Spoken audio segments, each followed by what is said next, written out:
So we're going to sow some foxglove seeds, and it's extremely easy to do. In fact, as you probably know, most of the time foxgloves will quite happily seed about your garden without any intervention by the gardener. If you do decide to grow a batch yourself, then there's a very simple way to go about it. Any container, clay pots, if you're not terribly environmental, then old plastic food containers, seed trays. I have a seed tray, here it is. Seed trays, anything like that. As long as it holds the compost and there's some sort of drainage holes cut into it at the bottom there, then that will stop it filling with water. I've sieved some compost out. This is just ordinary compost from the compost heap, which I've sieved out. If you're unlucky enough not to have a compost heap, then you're going to have to buy some of your favourite seed compost, but it's important that it's not too rich in nitrogen. So just ordinary seed compost that you buy from a garden shop. A little bit of the coarser stuff at the bottom, because that just helps with drainage. And then some of our sieved compost on top of there. And then again, any container just to give a nice flat surface will be good. And then we can sow our seeds. Now, if one is sowing seeds that you've purchased, they need to be opened very carefully, ideally with scissors, and inside there will be a little foil container which keeps the seed nice and fresh for a really long time. And so that's the best way to go about it. In order for you to see what I'm doing, I'm actually going to use lettuce.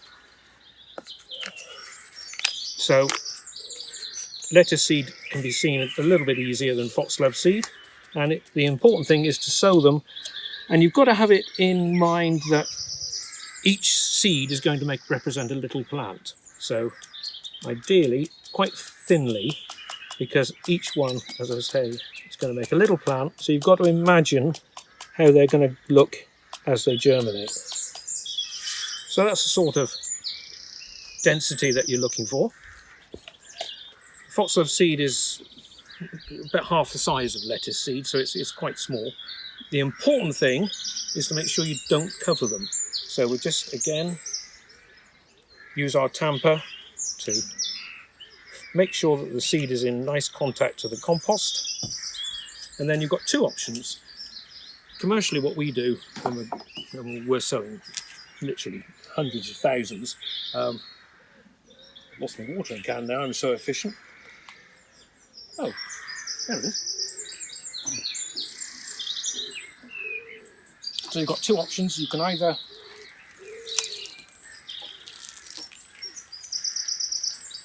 make sure that when you use this bit is called the rose on the watering can. It's a daft name, but gardeners are very traditional. Use that to make sure a nice fine spray, but always start it off a little way away, because what tends to happen is the first lots, they just dribble. So just run it over like that. The compost will be nice and moist. Now, if you're a bit nervous about using a watering can, or if you haven't got a watering can, another alternative is to stick them in any container, leave them there with some water at the bottom until the compost darkens over, and then moisture is working its way through the compost, and that'll be quite enough. Don't cover them in any way. And then the important thing is to put them cool and a bit of shade. So make sure that you don't put them on a hot sunny window. Foxglove seeds actually don't like heat in any way at all. So just keep them cool. Shady part of the garden, you can stick them in amongst your shrubs, wherever. Or of course you can sow them directly into the garden. Just prepare a nice even piece of ground somewhere and off they'll go. So that's foxglove seed. So hello, welcome to Botanic Nursery, virtual Chelsea Flower Show. Here in the nursery gardens we have planted out one of our borders to represent what we would hope our stand would have looked like this year. There's still a few we're waiting to come out, and if this was real Chelsea, then they'd be in the marquee today, standing up tall, waiting to open. So here we go.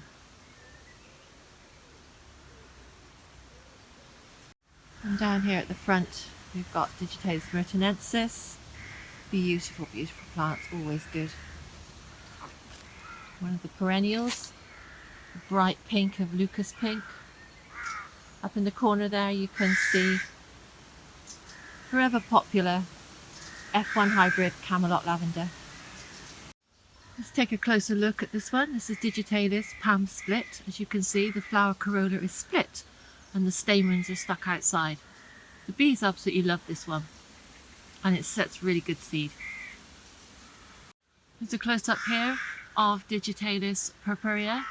This is our native form, and you'll notice the flowers are all down one side of the stem. Perfect way to show what one of our native foxgloves look like. This is Digitalis snowy mountain. You can see here the flowers all around the stem.